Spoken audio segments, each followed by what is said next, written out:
Fellas, what's up? This is the Okie Foodie King. You gotta check this out. Today, we are cooking a tri-tip. Usually I cook these things reverse seared. I cook them about medium to medium rare and they turn out so delicious. Today I'm gonna cook this brisket style. We're gonna smoke this low and slow at about 250 degrees and we're gonna see how it tastes. I'm kind of nervous because I never cooked it like this, but my brother cooked it like this, says it's phenomenal. We're gonna do something different. I can't wait to see how this thing turns out. Today we're gonna season it with some salt, with some Montreal seasoning, and then also with some Wow Your Cow, and then some pepper as well, all right?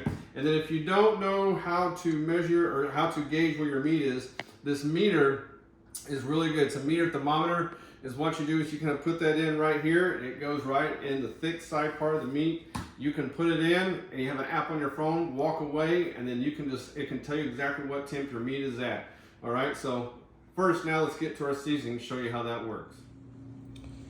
All right, if you look at the meat here, it's kind of got a lot of marbling, which I like. I kind of cut some of it off the silver skin right here, but I left some of it on. It has a pretty good fat cap on the top. As you see, I left it about 1/4 inch thick. Cut a lot of fat off this thing, but you want to keep this fat on there as a binder, and that way it allows the meat to cook thoroughly through. So never cut this fat, and that's where a lot of your flavor is going to come from as well. Okay, on the tri-tip, you notice the grain goes long ways against the tip like this, and then towards the back, it's completely different the way the grain goes. So you want to cut right here. When the meat is done, take it off the smoker. You're going to cut it just like this against the grain in the back, and then cut it sideways just like this against the grain on this tip part. Okay, so what we're gonna do is we're gonna put olive oil all over on the top, and that's gonna hold all the seasoning together. This Montreal, I wish I had more, but I'm gonna put this all on top first, okay? And this is gonna be the first thing I always put on all my meats, and I like it a lot. Next, I'm gonna put a little kosher salt on top, pretty liberally, because you want to put it on there so you can taste the saltiness, taste the flavor. I'm gonna put this Wow Your Cow on it next.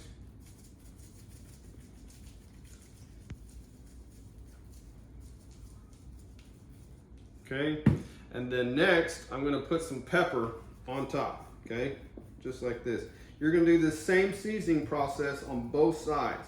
You're gonna pat the seasoning into the meat so that it goes into the meat. I'm gonna let this sit on here for about 15-20 minutes to get into the meat, and then I'm gonna take you out to the smoker and show you what we do from there.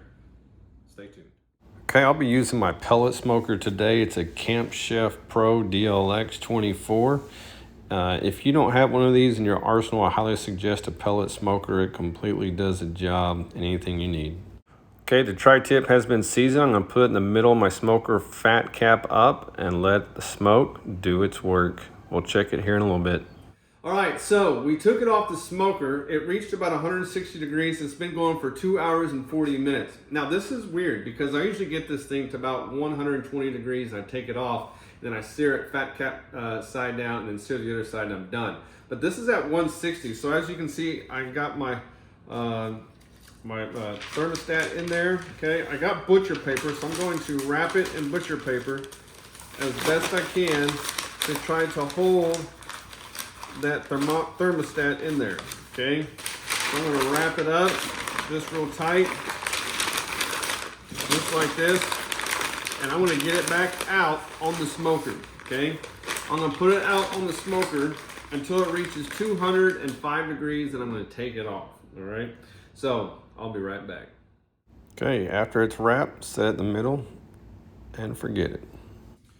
Okay guys, so it came up to 205 degrees, and so what I did is I'm just going to put this foil on top of this towel right here, and I'm going to wrap this up, okay, and I'm going to put it into the cooler where it's going to go for about an hour. We'll let it hang out, rest, marinate there for about an hour, and we'll take it out, we'll take a look at it, and we'll plate it up. Hopefully it'll be real nice. We'll see. All right, so it's been resting for about an hour. What we did, now the tri-tip, if you notice, the grain's always gonna come towards the tip like this, and then it changes direction. It's gonna go out like this. So what you wanna do is you wanna cut it, and I've already kind of cut there in the middle, and you can kind of see the smoke ring right there. You just kind of wanna make thin slices just like this. like you're cutting a brisket. You can see the smoke ring. Y'all know that's gotta be good. And this is the tip of the sirloin, so you would think it's gonna be really tough, but actually it is super juicy and it pulls away just like a brisket would. You can see the smoke ring, you can see the bark. Oh wow. That's phenomenal. That's juicy, it's delicious. It's like meat candy. Nyla, come here, you wanna try it? Yep. All right, so when I did this is the first time I've ever done this. Here's the thing, it's gonna cook really, really fast, and all of a sudden it's just gonna stall. And so it's cooking so fast, I brought the temperature down to literally 225, 200. I wish I would not have done that. You wanna keep it at 250 because that's where you get your bark, that's where you get your char. And then when you wrap it, just trust the process. I wrapped it in butcher paper. Storms were coming in, so I hurried up, put it in foil, cranked up the heat. And so I put the heat back up at 250 degrees. Just leave it at 250 the entire time and let it go. And it took me about 4 hours and 40 minutes for this to cook, and then I let it rest for an hour. But man, this turned out pretty tasty, pretty flavorful. And the bark is probably not there like I want it to. I'll give this another go, but man, it's super good, all right? And the inside, you really can't see much of the meat. I'll cut some more pieces for you just like this. But I mean, it just glides right through. It's super good, super tender. Y'all gotta check this out, all right? Who's gonna be the first one to try this out? Let me know. Please like and subscribe. I'll see you guys next time. All right, I forgot to say, there was a lot of juice in here that went on top of the meat. So make sure you save that juice, open your foil carefully, and then you can enjoy the meat when it gets the juices on top. Okie dokie, okies. I'll see you guys next time.